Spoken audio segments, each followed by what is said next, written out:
Kasi talaga yung feeling na sinabihan ka na, Tyronia, inform lang kita. Kami na nagbabayad ng renovation sa kabila.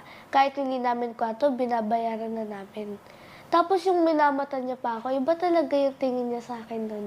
Hindi naman Talaga, nasumbatan po ako kasi yung pagtingin niya po sa akin, yung pagka-deliver niya po, or yung words niya po. Nakakaya naman po, hiyang-hiya naman po ako sa mga nagastos namin ni maming bahay at saka mga kotse mula noon.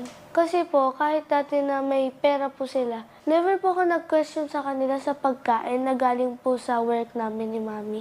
Bata pa po ako. Tapos sila gawa po ng gawa ng bata. Pero ngayon, wala nang pake si mami kasi may responsibility naman din sila sa bahay. Kung budgeted lang po pala, bakit hindi po nila tipitin si Happy? Ako lang?